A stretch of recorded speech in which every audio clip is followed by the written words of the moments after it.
If we can change your situation, let us change our perspective. Welcome to Same But Better podcast with Demi and Louise. May isang scenario Yeah. tayo dito, Mosh, and gusto ko tong i-ask Yo, kasi I'm sige. also curious yung insights mo dito, Bri. Yung siguro example like probably yung dad na alcoholic, tas eventually syempre it caused trouble and trauma din sa family. And then siguro yung Oo mga nga. children, your anak, when they're growing up, they do say, 'di ba, na hindi ako lalaki katulad ng tatay ko, I'm not gonna be like Tatay you, ko, oo. mga ganyan. But then they ended up being the same. Parang ganon. Parang is there Pattern a eh. pattern or there a reason? Is there a reason for that pattern? Tingin mo?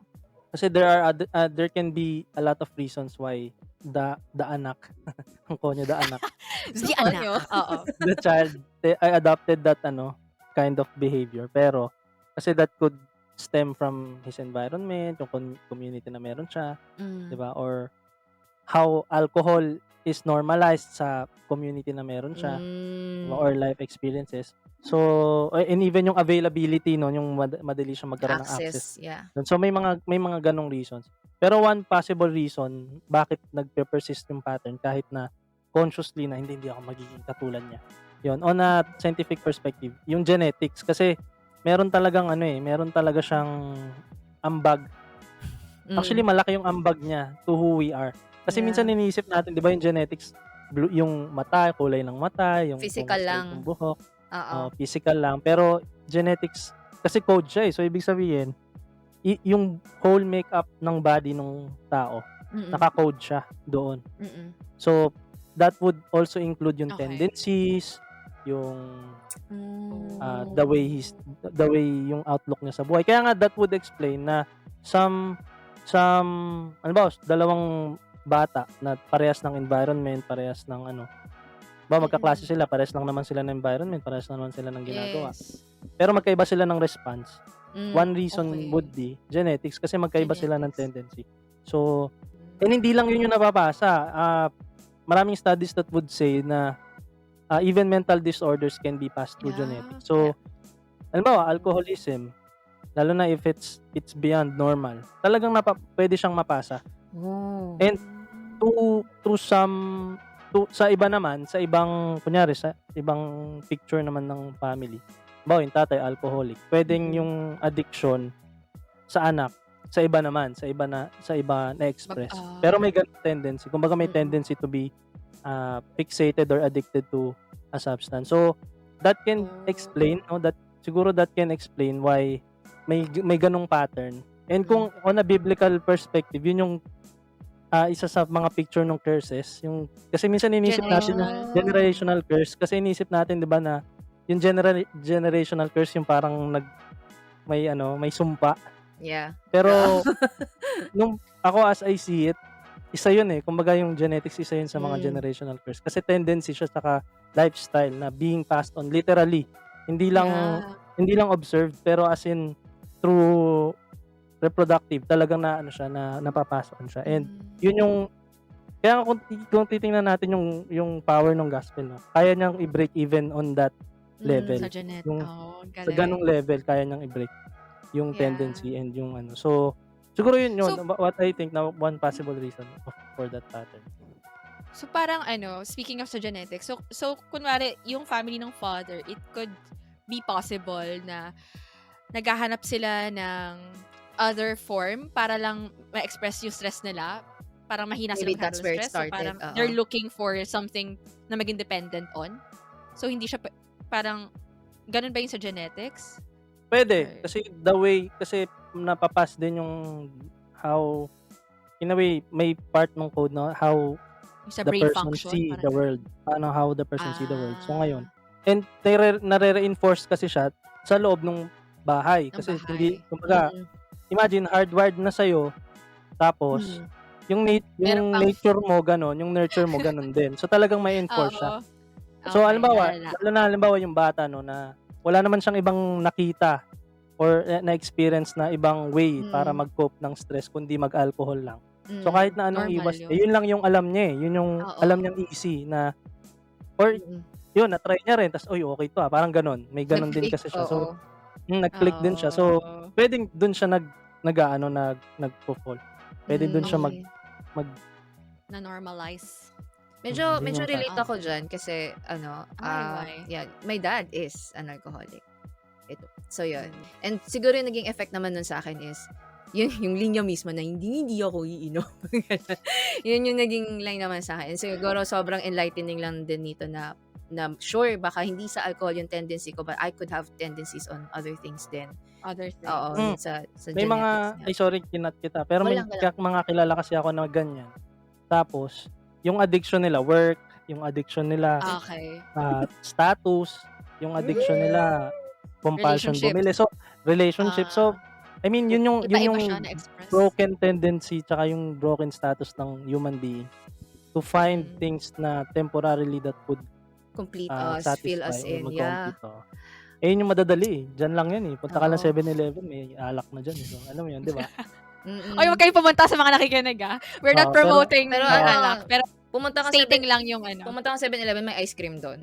Yun siguro. Ako. Yun siguro yung wag ka din mag-ice cream, baka maging sugar addict ka. Di ba nakakakos din yun ng parang, ano ba tawag dito? diabetes. Hindi, joke lang. Oo. Hindi, sa brain din. Basically. Parang naglalabas din siya Brain ng happy freeze? hormones. It Ah. could Oo, also mga neurotransmitters, mga brain Oo. chemicals. Ni neurotransmitter tayo. Hindi, I mean, sorry. Anyway. Lalim ng term, pero Oo. yun siya. Oo. Oo, baka makadisrupt siya ng natural neurotransmitter. Anyway. Sige, Bryan, may sasabihin ka pa ba? So, hindi rin Hindi, okay wala. yung ice cream, I think. Yung sobrang ice cream or sweet. Parang may nabasa akong research na parang, ayoko na magsalita kasi di ako expert. Anyway. Hindi, sige, In wala. moderation. No naman. Everything in moderation, yes. But Hindi, siguro yung thoughts ko about it Mm. is yung mga things na yun, hindi naman siya inherently evil or masama for a Yes. person. Pero siguro what makes it not good is yun yung tinatakbuhang solution for Source of Mm. comfort. oo. So yun yung Yes. magpupuna nung whatever is Yeah. missing. Yun yung maladjustment kasi hindi na-dwell. And yun yung usual na nangyayari sa child and even as adults no that we do na. We mas more on escape tayo than Addressing. head on Confronting dealing. it. Kasi naman hindi naman Yeah. talaga comfortable i-deal yung mga things na. Alam mo pa Totoo naman. pinag-uusapan pa lang natin, 'di ba? Parang may ang bigat talaga siya. Ganun siya eh. Ganun. Kaya nga it's helpful talaga na we get to express it and we get to talk about it with others kasi in a way it lightens Yes. the load. Tas alam mo pala na ay Yeah. hindi lang pala ako yung ganyan, may Yeah. ganyan din Oo. pala. So hindi pala ako pinagsakluban ng langit at lupa. Lahat pala tayo. So Oo. parang it brings comfort to people na may kasama kang Yes. kadamay, 'di ba? Pag may bagsak ka rin, Yes. Bagsak ka din? Ako eh. din Parang parang okay ka na. Pero kung Oo. Nakaka-uplift. oo, 'di ba? Kung yung friend mo mataas tas ikaw bagsak, mas masakit 'yun eh, 'di ba? Pero kung parehas kayong bagsak, may ganung tayo, Oo. may ganung sense of community. Because we So, can relate with the pain, hindi Mhm. man same ng pain. mm. Siguro yung mga malala or kahit di malala, something nag-impact talaga. What would you say to adult now na dealing with flashbacks or nightmares related to the trauma back in their childhood? Oo, ano yan eh, very common yan lalo na kapag may trigger. May nag-trigger na, ba may napanood or may nangyari scenario. And siguro medyo related siya sa sa anxiety tsaka panic attack kasi ganun yung ginagawa ng brain para nag-aano siya ng mga thoughts sa atin na minsan hindi siya reality. Tulad nito, yung mga flashbacks and nightmares, minsan driven from the past. So very important when a person is experiencing it is yung mag-ground siya ulit sa present na nasan siya ngayon, nandito siya sa present.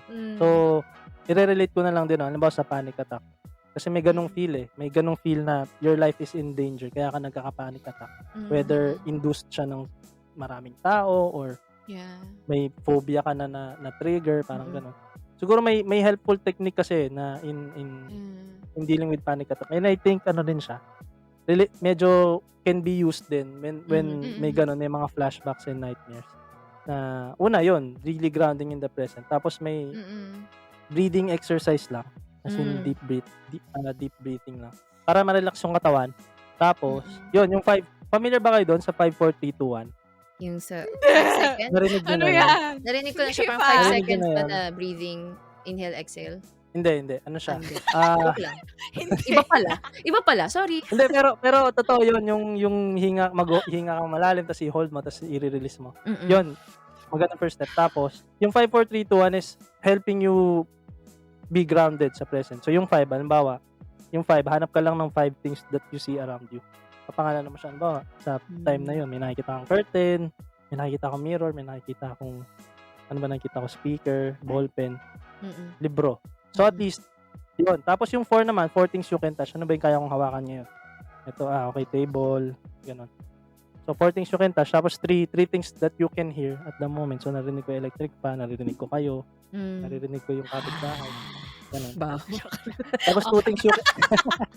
Ito na, yun na nga, 2 things you can smell. Naamoy. Ayun. No, 2 things you can smell. So ano yung nakakaamoy ako ng hotdog, nakakaamoy ako ng may nagluluto, parang ganun.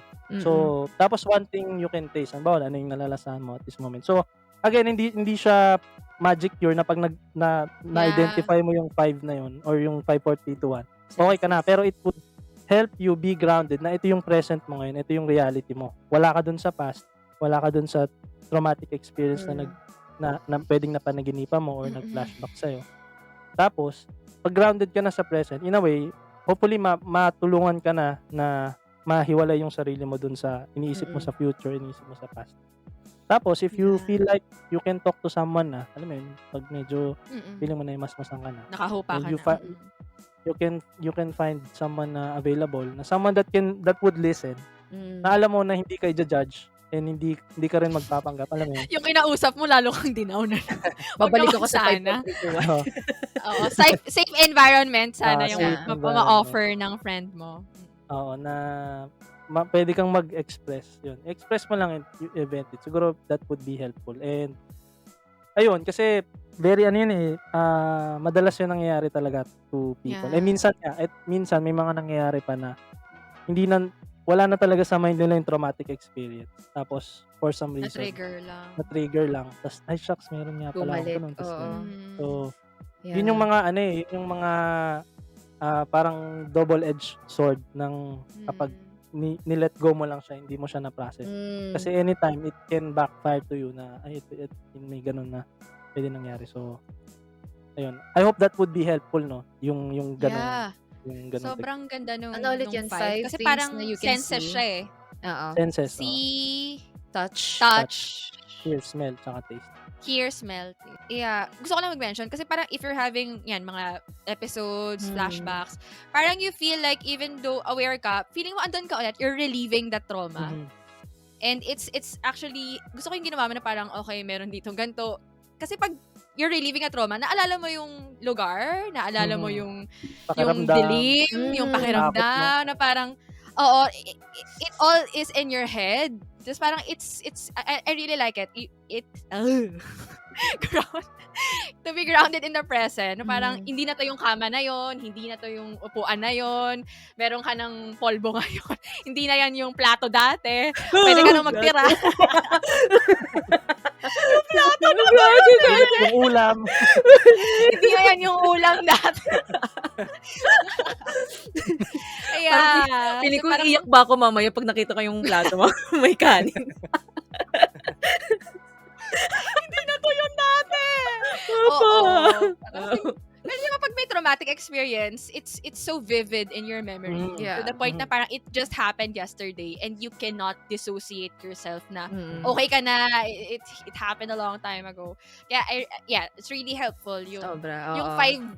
yung 5, 4, 3, 2, 1 ni Bri. Okay din naman yung 5, 4, 3, 2, 1. Hindi sa akin galing yun, ha? Hindi sa akin galing yun. As in, ano na siya. Hindi pa na tayo. Okay, it's a practice. Okay, yung akin na lang. Yung breathing. Yung breathing. 5, 4. Try nyo lang. Huminga na. Try nyo lang, guys. Malay nyo naman. Actually, helpful yung breathing exercises kasi when you're having a panic attack, parang gusto mo lang huminga ng huminga as if you're drowning ba or parang gusto mo lang mag-ipon ng air, ganyan. So, yeah. Helpful din naman yung 5, 4, 3, 2, 1 mo. Sige, okay naman. Thank you, 5, 4, Okay 3, 2, 1. Oo. Okay na. Pero yun, ang ganda nun. Siguro, aside sa 5, 4, 3, 2, 1 na tip, ayan. For us din naman, talking to other people as well, baka may mga wrong mindsets din ba about healing that you can share so that we can also help others in the process, kung meron man. When you say wrong mindset, natin as someone that experienced it or someone that Maybe both ways. helping? Yung both perspectives na yun. Okay. Maraming tao that would feel or think na when it comes to trauma na walang healing or walang recovery dahil dun. So I think it's one of the wrong mindsets na people should know na may healing and healing is possible when it comes to na trauma. Kasi people would think na ito na ako ito na yung nangyari sa akin. Yeah. And hindi na to mababago hanggang mamatay na ako ganito na. And hindi kasi may mga ganun May mga ganun na. Natawa ako sa tawa ni Demi. Okay. Yun lang. Pero all my life, I have to bring this with me na lang. Parang ganun. Na part na siya of who I am. This event or itong past ko defines me now. Ito na ako. Pero yun yung isa, I think, sa mga wrong mindset na people grow and people can change and people can heal and recover sa mga ganun. Lalo na ganong experiences. So, lalo na be very helpful yan, professional help. Talaga matutulungan tayo nun na process things. And Question. When do people need ba ng professional help? Ganda ng question mo. Kasi people would think na pupunta na lang ako ng professional help kapag there's something wrong. Malala na. Pero alam mo, it's encouraged na at least kahit normal ka, kahit feeling mo normal ka or okay yung nangyayari sa buhay mo, at least twice a year makapag-consult ka to help you process things na nangyari sa'yo. In a way, preventive na din kaysa pero siguro meron lang 4 Ds to say na there's something wrong. 4 Ds naman. Okay, 4 Ds. 4 Ds. So, ang dami kong point. Daming baon. Pero hindi rin sa akin to galing. Hindi rin sa akin to galing. Yeah, okay. Siguro practice. Kapag meron ka nitong 4 Ds na to, baka it's a great time to go for a professional. Unang-una, merong dysfunction. So, when we say dysfunction, yung mga normal things na ginagawa mo in life, hindi mo na siya nagagawa. So, halimbawa, normally nakakaligo ka naman, pero ngayon hindi ka nakakaligo. Hindi dahil sa tamad ka, pero there's something in you na parang hindi mo kayang buhatin yung sarili mo. Yeah. Mabigat. Hindi ka na nakakapag-work ng maayos. Or halimbawa sa students, 'di ba, hindi ka na nakakapag-aral ng maayos. Yeah. Hindi mo na nagagampanan yung normal mo naman talagang ginagampanan. So, if there's may dysfunction, yun, check mo na yun, unang D. Pangalawa, may deviance. When we say deviance, may something in you or something you know, kapag may something you know, someone you know na ganito yung experience na may ginagawa ka na hindi siya normal sa at least sa community na meron ka. Halimbawa, hindi ka na nagdadamit, ganun. Or, yun mga extremes, hindi ka na nagdadamit or may bigla ka na lang sisigaw kahit hindi naman appropriate. Yung mga ganun. Yung may mga ganung na-defy mo na yung norm. Yeah. What is normal sa community na meron ka. So, ayun, check mo na rin. Tapos, pangatlo, distress. If there's an intense emotional feeling na yung pinaka-common dyan, depressive episodes, yung as in, sobrang lungkot mo, sobrang bigat ng feeling. So, alam mo yun. Gano'ng katagal to consider it a depressive episode? Like, kasi pwede ka naman malungkot like for 1 day or 2 days. Pero, when do you call it like an episode? Sa guidelines, at least 2 weeks na medyo Sunod-sunod. at least 2 weeks na gano'n 2 weeks kang at least 2 weeks na dire-diretso kang depressive. Tapos for 6 months laging may gano'n. May 2 weeks na gano'n. Parang gano'n. Pero again, mahirap mo na kasing i-track yun So, alam mo hindi, yun nga, pag minsan hindi mo na rin maintindihan bakit ganito kabigat yung feeling, ganito ka hindi, ganito ka intense. Kasi there are times naman na may mga breakdown lang din naman talaga tayo as person, as a person. Pero if you observe na madalas na siya, as in parang mas ganun ka na, mas yun yung na-experience mo kaysa yung okay ka. Baka yun, there's something wrong. Tapos yung last na D is danger. If it poses danger to you or danger to others. Halimbawa, you want to harm yourself or may something in you, may voice na gusto mong saktan yung sarili mo or may Mm. baka may mga suicidal thoughts, Yeah. ganon. So that can be or you want to harm someone, may gusto kang saktan. Oh. So if check na yon, lalo na yung 4 na yon, baka it's time na you seek professional help kasi Mm.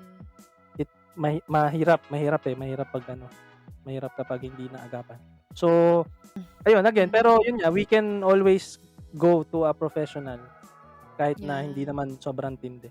Kasi gaya ng mga Oo. kinukuwento nyo kanina, no, may mga experiences kayo sa childhood nyo na can be funny or can be normal lang, pero when you take a step back and you look at your life, malaki pala effect nito sa akin. Yes, And totoo. titingnan mo, okay ba ako na ganito ko tingnan yung buhay, ganito ko tingnan yung mundo, parang gano'n.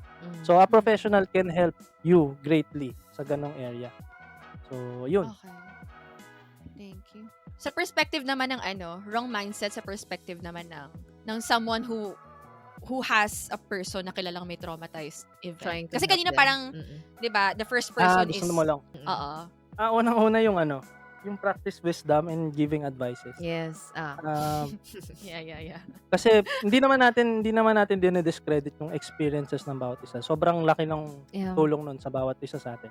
Pero what may be helpful to you may not be helpful to others. To others, So, yeah.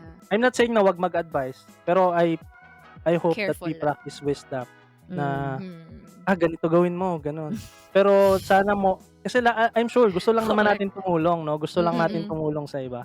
Yun lang Oo. naman yung heart natin, eh. Pero minsan kasi hindi enough yung well intention, eh. Kailangan Yeah. talaga ng mag-go hand in hand yung intention tsaka yung practice. And actually, 'di ba, mas gusto natin makatulong, eh. Minsan yung pinaka-helpful is Kalala pa. Totoo. minsan gano'n, eh, 'di ba? And minsan ang pinaka-helpful lang is more than what we say, pero yung tayo makikinig lang, Yes. be compassionate. Kasi yun nga, we are called friends or family member. Yun yung tawag sa atin, hindi tayo therapist. So let's not act as one. That's So, good. oo. Pero yun naman, hindi mo naman kailangan maging therapist para maging compassionate, maging understanding, makinig. So, I think yun yung trabaho natin as friends, yung maging komportable sa pagiging Sila. uncomfortable na minsan hindi magsasalita yung friend mo, sasamahan mo lang. Yun yung trabaho mo bilang friend. Yun yung trabaho mo. So, yun lang. Siguro yun yung mga isa sa mga mindset siguro na as helping others na we need to pay close attention. Yung iba kasi parang, nung sa akin nangyari yan, ganito lang ginawa ko, okay na ako. Ayan. Tulog mo lang yan. Tulog mo lang yan. Oo, baka gutom ka lang, pre. Parang nadidismiss na agad yung... Gusto ko mag-add doon, no? Kasi minsan what we say invalidates others. Parang, lalo na yung parang, ako nga ganito eh. Yun yung please never ever natin sasabihin. Baka some of us, no, lalo na sa mga listeners, baka nasanay tayo na gano'n. Na okay lang naman, di ba? Lalo na kung biruan. Pero kung if that person is going through something, mas maging aware tayo na wag na natin sabihin yung okay lang yan. O kaya, sa isip mo lang yan. Yung mga ganong dismissive sa isip mo lang yan. statements. Oo. Sa isip mo lang yan eh. Or ako nga, ito yung ginawa ko, ito nga yung ginawa sa akin, di ba? So, mataasan eh. baka nga, di ba, baka nga mas matindi yung experience mo, pero that would not help your friend. Per question, you mentioned kanina na may katapusan ba talaga ang healing for traumatic events? Or is it a lifetime process? Or does it depend on the trauma? As far as I know, healing can happen. Pero I personally believe na yung healing, lifetime siya. In a sense na, again, baka napapansin nyo, mahilig ako sa ganito, no? Yung what does healing mean to you? Kasi, ano ba yung, pag sinabing healed ka na or healing, ano ba yun sa'yo?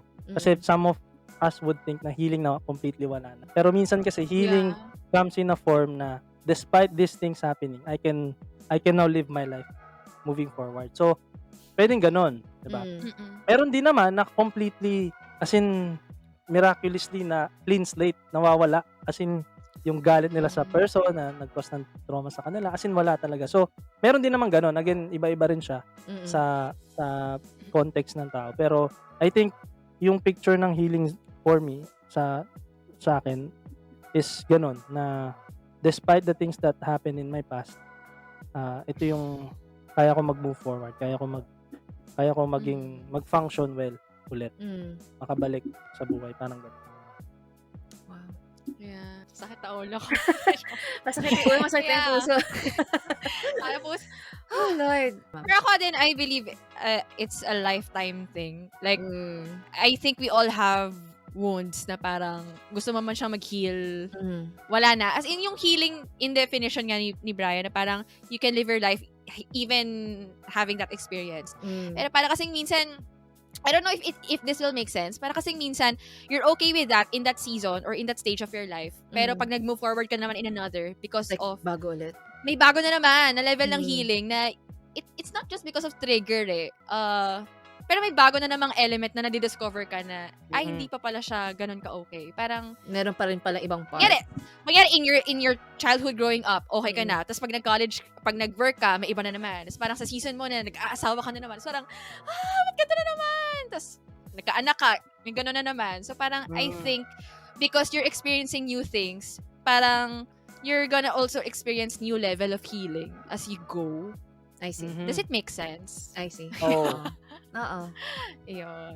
Parang ano, no, parang Progressive sinasabi ba? mo is, yun nga, kasi healing is more than about the process than the destination. So parang hindi destination yung healing, pero proseso siya na we go through with life. And parang ganun yung buhay itself eh.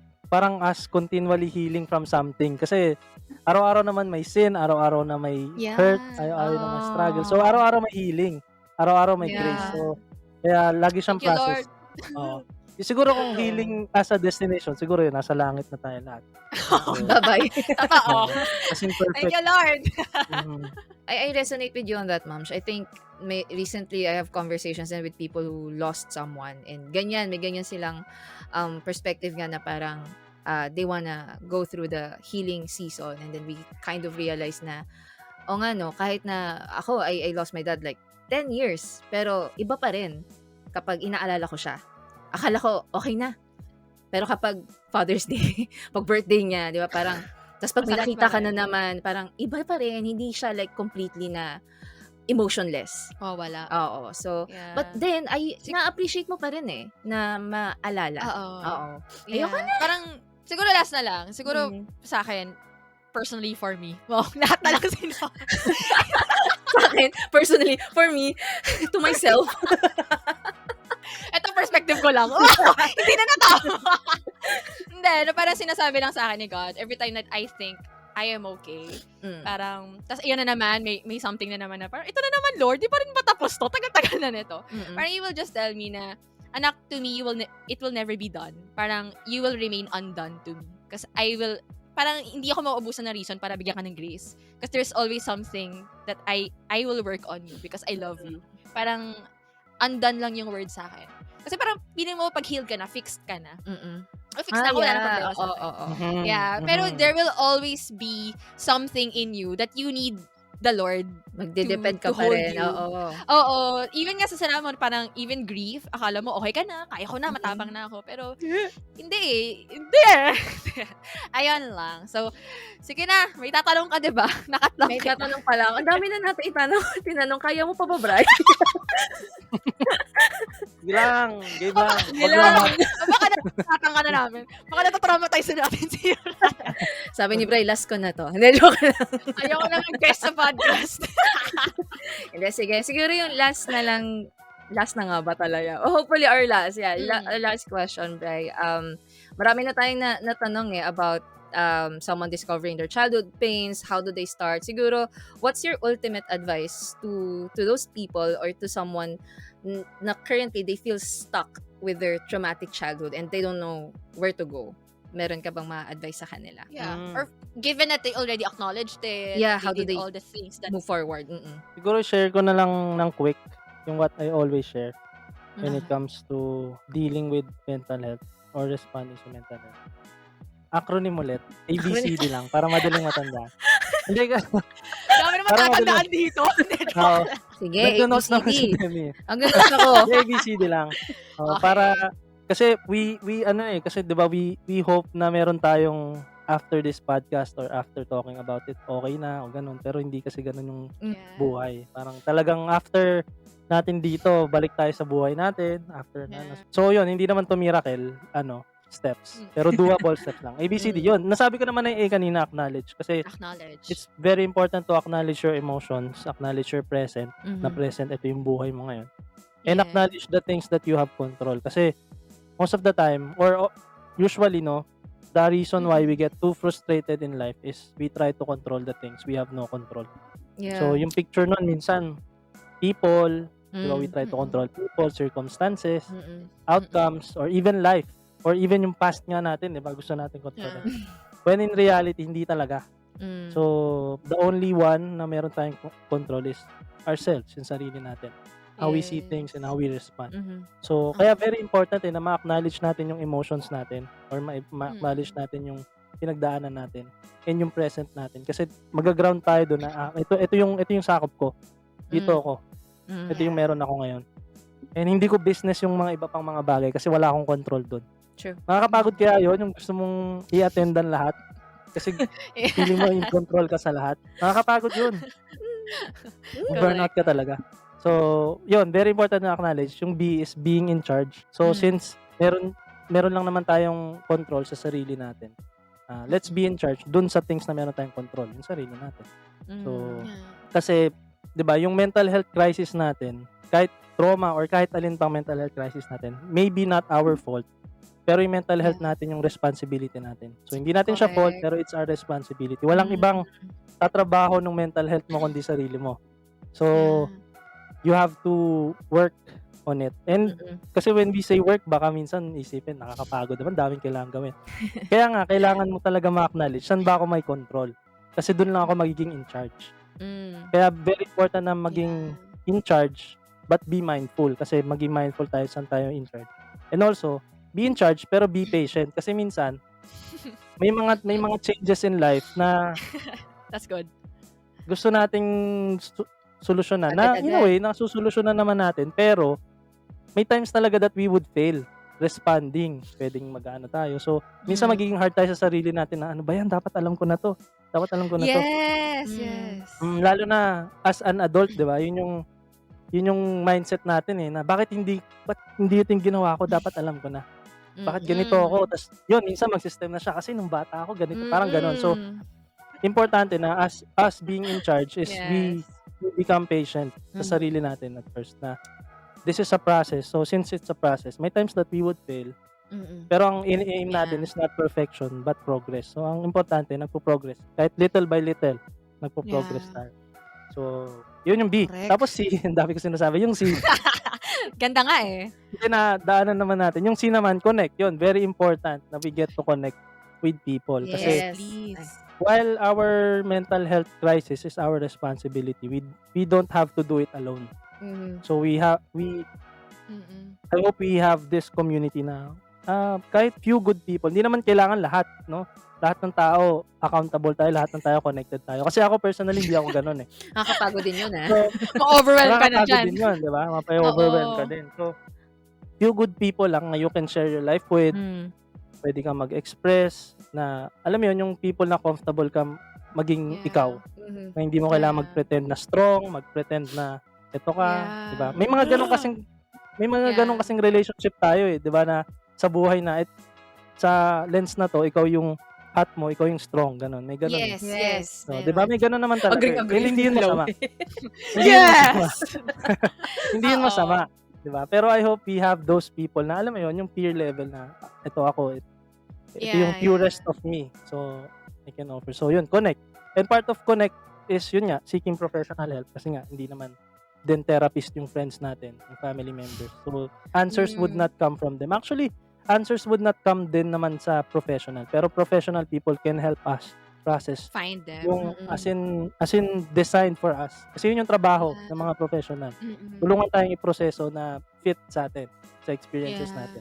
So, I hope unti-unti natin basagin yung wall na pangbaliw lang yung nagpapacheck.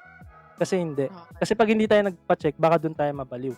So, very important na hindi lang hindi lang siya para sa mga may ganun. Kasi sobrang prevalent ng mental health crisis ngayon, especially. So, I hope na through information and sa mga advocacies, Mas na nagkakaroon tayo Oo. ng comfort na okey lang and dapat lang. Yes. Na At hindi lahat tayo. weakness lahat Oo. tayo. Walang Mm. exempted. Kahit mga professional Sisik din nagpapa-process sila sila with amongst others, oo. So, imagine professional na 'yun, alam na nila paano mag-process pero kailangan pa rin nila. So, No what one's more tayo na exempted. mga Mm. normal na tao lang, 'di ba? So, walang kaalam-alam. oo, walang kaalam-alam sa Yes. buhay. So, 'yun, I hope Correct. na, 'yun maano natin siya, ma-put natin yung importance. And lastly, yung D is define. Very important na we get to know who and what are the things that we allow na nag-define na ng buhay natin. So, probably, It's ah, beautiful. yung yung past natin or probably yung Mm. present mo, yung posisyon mo, yung work mo ngayon, yung mga Yeah. kung kanino ka connected. And the more we let these things define us, the more that we will strive a lot of things. So, kaya minsan nararamdaman mo pagod na pagod ka eh. Kasi ang dami mong Yeah. ini-strive. Ang dami mong mine-maintain mo maging ganito yung status, mine-maintain mo yung maging Right. ganito. Well, hindi naman siyempre mali kasi buhay natin yun eh. Pero very important lang na tanungin yung sarili natin na do hinayaan ko na ba yung mga bagay na to i-define kung sino ako. Yeah. Kasi the more that these things define me, I will strive for it. So, kaya nakakapagod. Mm. And siguro, speaking of childhood trauma, many people would think na that event or yung past nila nung childhood, yun ay nag-define kung sino sila. Pero Yeah. I hope that they would know, no, people would know na it's just a part of who they are, pero it will never define them. Kasi, 'di ba, ultimately, lalo na kung if you are ultimately ang nagde-define lang naman sa hindi rin tayo yung nagde-define Yeah. sa sarili Totoo. natin eh. 'Di ba? Siyempre, Correct. that someone that made us and designed us and who's with us. So, yung resting in that truth na yung definition ko would come only from God. Sa kanya lang manggagaling. And apart from God, hindi magma-matter. Kahit mag-fail ako sa ganito, mag-fail ako sa ganito.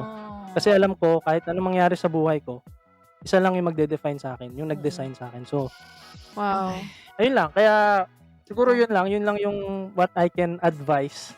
Although we practice yung wisdom ng advising. Pero, Yeah. siguro yun lang what I can share na I hope na kahit ngayon, no, ma-apply na agad natin yung ABCD. Madali lang naman siyang tandaan. So, Acknowledge, be in charge, connect, and Connect. define. and define. Yun. 5, 4, 3, 2, 1. Nakasira na yung memory ko. Touch. May exam dito see, eh, no? touch. Sige, kaya mo yan. See, touch, hear, smell, taste. Yes. Ano pa? 4Ds. Meron pa isa eh. Or dysfunction, deviance. Ano? Hindi ko na alam. Distress and danger. Distress and danger. Review. At least nirecap natin. Yeah. So, wala na kaming itatanong. Wala na akong masabi, ma'am. Pero pa ba? Siguro kung may wrong mindset ako, that is, everybody should go to a mental health professional. If lagi ka nagre-regular check-up for your physical body, why not for your mental health, right? Why not? Yeah. If lagi kang nagko-connect sa spiritual health mo, why not go to a mental health professional to really have your ano matawag doon? Yung mental health mo check talaga. Ayun. Kasi feeling natin nga alam mo may ganun pang mga yung mga gesture na parang it doesn't help. It doesn't help na makatulong sa kanila din na maging i-own nila din yung nararamdaman nila. Then they can process it. Ayun. So, ikaw ba, ma'am? Any wrong mindset na okay? Na base. About mental Actually, health? almost the same din. I didn't think of that na parang since feeling ko normal Oo nga ako eh. mag-isip, parang okay, pwede din naman pala na alam mo yun, mag-seek din ng professional help. And it will also, baka may mga bagay pala na hindi ka rin aware eh. Na baka ako rin pala Yes. minamask ko lang and I'm just dismissing it, I'm just not Oo. admitting it.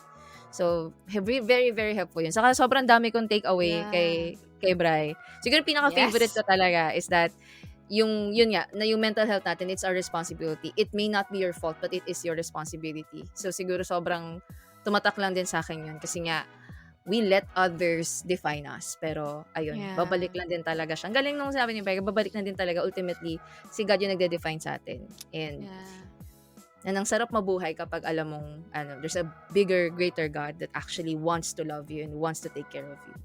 Even dyan sa mental space natin, di ba? Amen. Amen. So, kung kayo po ay wala pang community, alam naman namin na dito lang naman kami sa Cavite, Manila area. Pero maybe we can Okay. connect you to someone, message us if you are looking for a community or a church. It will really be a great help then to have someone really listen to you and not judge you. So, ayun lang. Ang galing nitong topic na to kasi it's not openly talked about eh. Mhm. Diba? As much as possible, we want to avoid the drama or we want to fix everything quickly. Pero, everything is about the heart talaga eh, sa totoo lang. And even us, we will not understand ourselves, but God knows us, di ba? He designed Better, us. yeah. Kaya naman, He designed us to be in a relationship, actually. Hindi nga lang sa lahat, pero to be in relationship, di ba? So, kaya naman, we hope, mga ka-SBB na nakikinig, we hope that this episode serves as an invitation to look within ourselves and also to look to God for guidance on how to deal with things from our past, especially mga childhood pains. So, wala lang. Sobrang importante. Sobrang importante. Thank you. Thank you, Yes. Bryan. These are things we will not Thank you. be able to unwrap without your knowledge and impartation. Thank you, Bryan, for being with us and for being our longest episode so far. On a third, Daldal tatlong ko. episode na. Daldal ko. Hanggang January Hindi, na to, ganda nga Bri. eh. Hindi, joke lang. Any last words or any message that you have before we officially wrap this up? And, yeah. 1 minute na lang. Oh, hindi. Thank you for this conversation kasi ang heart natin is to reach more people na magkaroon ng idea and mas maging comfortable sila talking with mga uncomfortable things kasi minsan that would help us. So, thank you sa Same But Better and I hope makaulit. Uy, may... Sana kami makaulit sa'yo. Well, that's it for this very long and fruitful episode. So, Yes. catch us again here at Same But Better Podcast. Bye, guys. Bye.